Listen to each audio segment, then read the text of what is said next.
Los restos calcinados de María Eugenia Olivera fueron encontrados en un paraje conocido como Agua Salada, 30 kilómetros al norte de la ciudad de Andalgalá, a la vera de la Ruta 46, el 7 de septiembre. Tenía 37 años. Eliseo Guerrero, su expareja, con el que tenía 2 hijos, confesó ser el autor del crimen tras ser arrestado. Numerosos testimonios dan cuenta de que el vínculo entre Eugenia y Guerrero era conflictivo y violento. Eugenia había denunciado a su victimario por lesiones y amenazas en febrero. Guerrero fue arrestado en esa oportunidad, pero quedó en libertad casi de inmediato. Le impusieron medidas restrictivas. La fiscal informó sobre la causa a la Secretaría de la Mujer de la Municipalidad de Andalgalá, a la que pidió el seguimiento y las medidas asistenciales para el caso. También solicitó controles policiales. No obstante, las medidas restrictivas no se cumplieron, porque Eugenia tuvo que pedirle a Guerrero que cuidara a los hijos de ambos. Ella hizo 2 exposiciones policiales para que le permitieran a su expareja cumplir con esos pedidos. La causa por alimentos que había iniciado contra Guerrero no avanzó. Tras el hallazgo del cuerpo, el área de la mujer de la Municipalidad de Andalgalá aseguró que hizo las gestiones solicitadas por la justicia para proteger a Eugenia, pero la búsqueda se inició recién 2 meses después de que desapareciera a raíz de un posteo de sus amigas de Tucumán, que estaban preocupadas porque no tenían noticias de ella desde julio. Lo que hay que aclarar respecto del tema del abordaje de la violencia de género es que es una cuestión transversal, es social, cultural, son muchas cuestiones las que hay que cambiar, desde la cuestión educativa. En este sentido, comenzar con la educación sexual integral es un paso a dar en ese sentido. La educación y el mensaje que le damos a la sociedad respecto de estas cuestiones es sumamente importante, porque incluso hasta lo simbólico tiene que ver con esto de prevenir la violencia. Sí. Y respecto ya de lo que le corresponde específicamente al Estado, es transversal a los 3 poderes del Estado. Ninguno de los poderes del Estado solo puede dar una solución. La solución es integral y en todos los casos, me animo a decir, necesita la intervención tanto del Poder Judicial como del Poder Ejecutivo en lo que hace a la prevención y después a lo que es el tratamiento y el acompañamiento a la víctima. Y también tenemos que comenzar a pensar, yo creo que ya está en varios foros, el tratamiento al victimario, en el sentido de poder dar tratamiento y comenzar a pensar en nuevas masculinidades que prevengan y, en el caso de que ya se haya producido una situación de violencia, den una contención también a esa persona que es violenta. Si no tenemos esa mirada integral, siempre vamos a estar arreglando una partecita. Por ejemplo, para dar un ejemplo claro de cómo funciona esto y cómo el atender un solo aspecto no soluciona el problema. Si hay una mujer que es víctima de violencia de género, que a su vez tiene hijos y está en una situación, ni siquiera digamos de extrema pobreza, que eso lo empeora mucho más aún, sino en una situación en la que necesita del aporte del progenitor para mantener y sostener a sus hijos, por supuesto que atendiendo únicamente a la denuncia de violencia de género en sí, desde el punto de vista punitivo, no vamos a solucionar el problema. Tenemos que pensar también en que esa mujer necesita de ese aporte económico para poder mantener a sus hijos y no de tener que regresar a ese círculo de la violencia para poder hacerlo.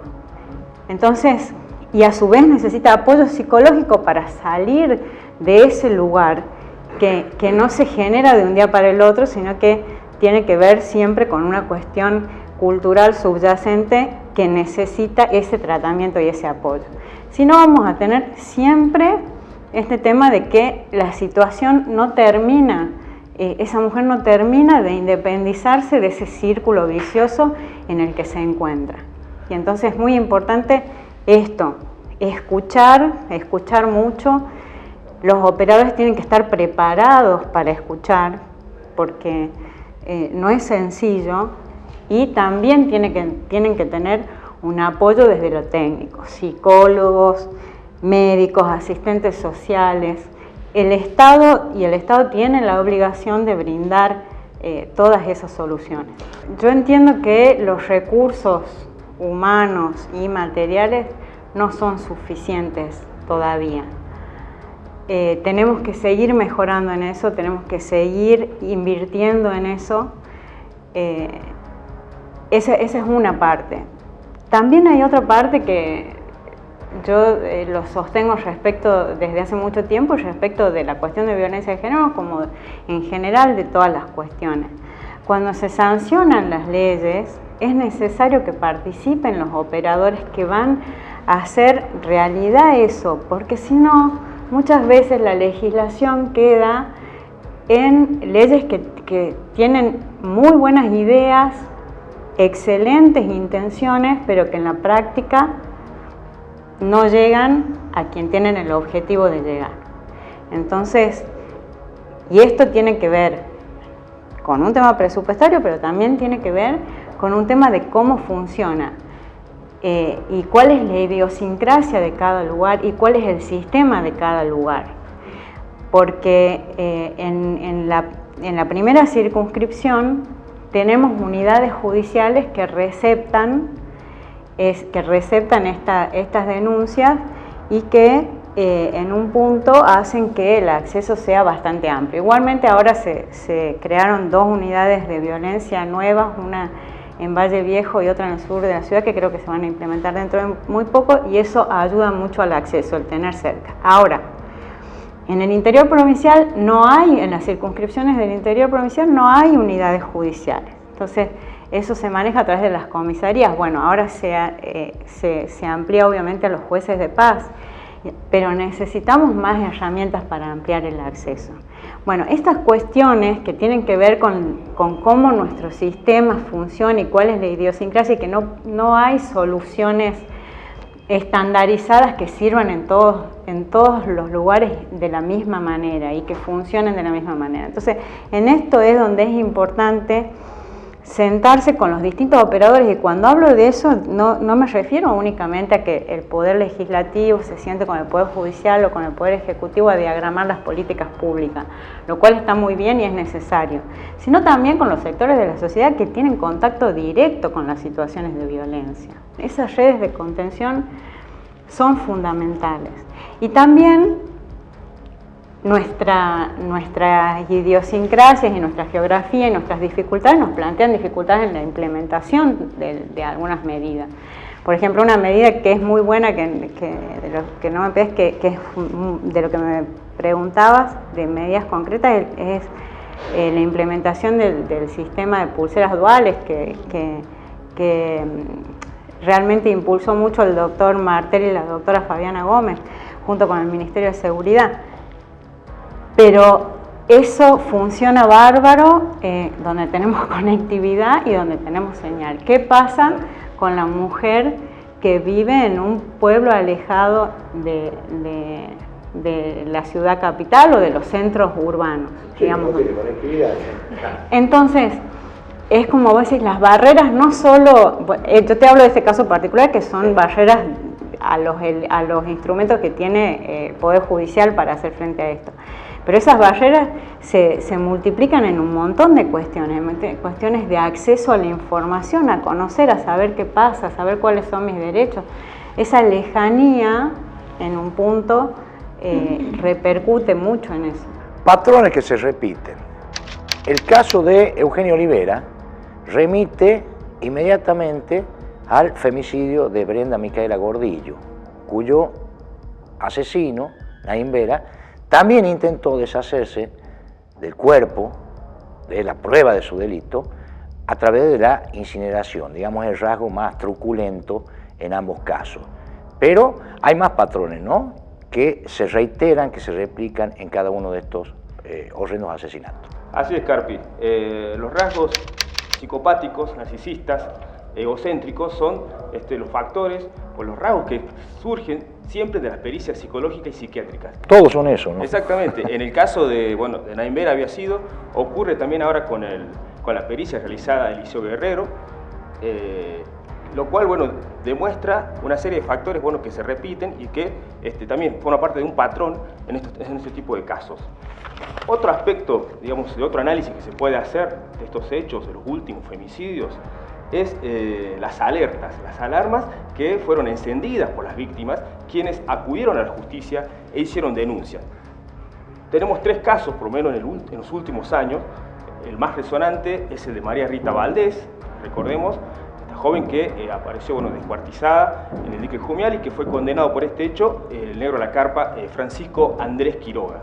María Rita Valdés lo había denunciado por hechos de violencia, lesiones, amenazas, desobediencia judicial, inclusive fue imputado y 2 días antes de la última vez que fuera vista con vida, Quiroga había estado en la casa de Valdés exigiéndole la devolución de dinero.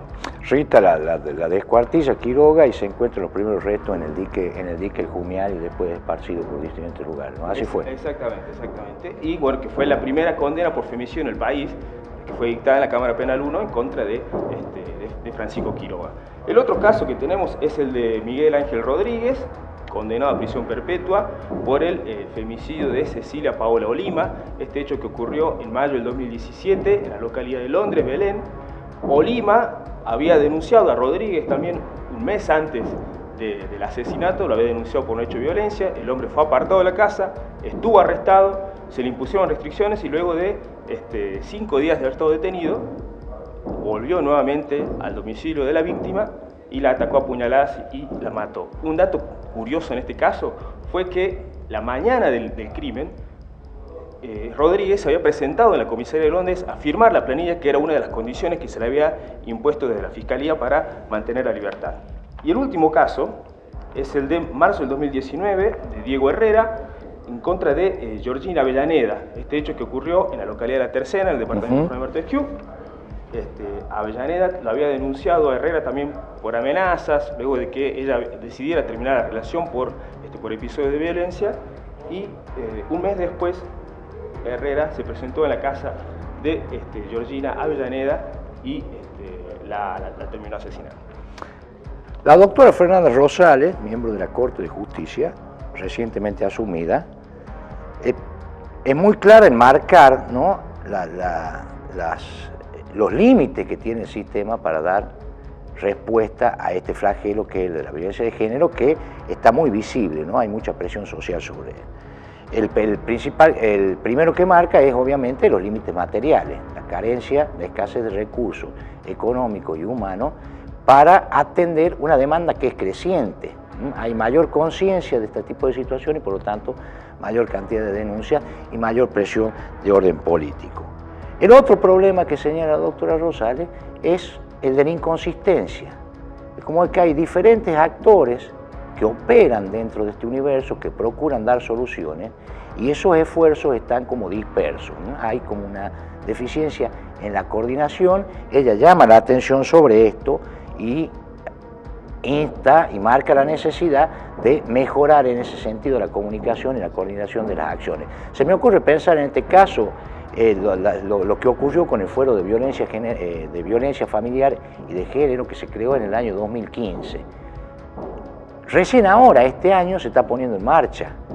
Y desde 2015 en adelante, en cada caso que aparecía, en cada femicidio que ocurría, había como una suerte de intercambio de imputación entre el Poder Ejecutivo y el Poder Judicial, donde el Legislativo decía, bueno, nosotros legislamos, creamos este fuero, la justicia no lo aplica, y el Poder Ejecutivo decía, bueno, nosotros cumplimos con crear el hogar Guarmi, y bueno, giraba en torno a la discusión en torno a eso, un intercambio de responsabilidad entre los diferentes operadores, y finalmente, 6 años recién después, se está por poner en marcha este fuero.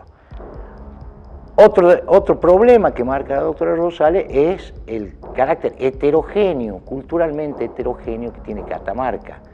La conciencia, el nivel de instalación de este tema de la violencia de género avanza en diferentes grados. Es desparejo el avance en los diferentes territorios de la provincia, sobre todo no es lo mismo acá en la capital, en el Valle Central, que en algunas poblaciones del interior, y esto hace que sea dificultoso establecer estrategias y operatorias homogéneas que funcionen de la misma manera en todos los lugares. Hay que atender esta situación.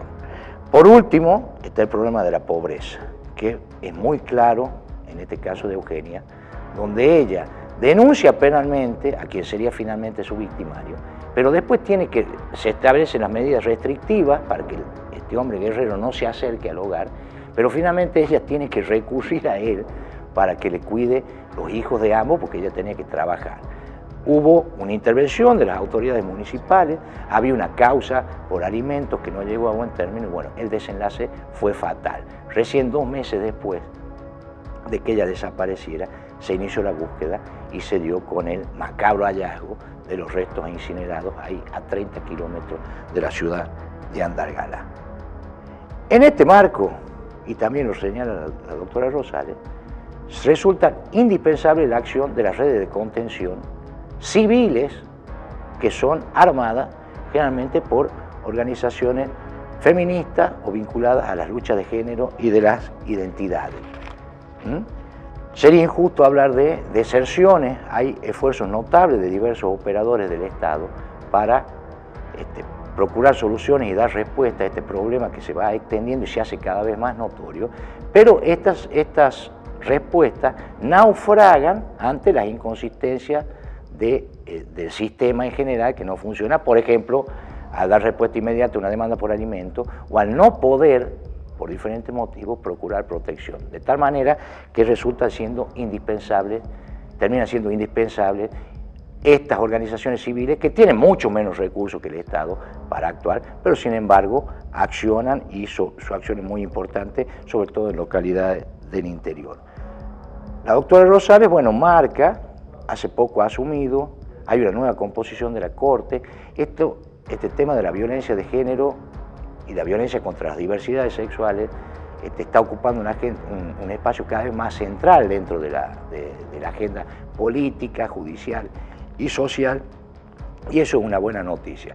Pero es necesario avanzar con más celeridad para romper esta secuencia que queda tan clara en el femicidio de Eugenia. Una secuencia que se inicia con la intemperie, el desamparo, la desprotección y termina con la muerte. A mí me parece, realmente el feminismo me parece absolutamente revolucionario. Dentro de ese concepto habrá cosas que nos parezcan más o menos correctas a cada uno desde su lugar o no, pero claramente y sin ningún lugar a duda para mí, muchas de las conquistas o todas las conquistas que han surgido para las mujeres y especialmente para las víctimas de violencia de género tienen que ver con la tarea de esos movimientos, la tarea que se ve que es la que me planteas respecto de el apoyo, el sentir que hay alguien que está conmigo, que no estoy sola, que tengo estas personas que me acompañan, que me apoyan, que me siguen. Eso en cuanto a lo que hablamos, bueno, hay un juicio, hay una mujer, salgo a reclamar, salgo a apoyar. Pero no es solo ese el trabajo que hacen esos movimientos. Hay un trabajo silencioso de escucha y de muchísimas causas que han surgido desde la escucha de esos movimientos sociales feministas. O sea, en relación a eso, a mí me parece que son y han sido fundamentales en esta lucha contra la violencia de género.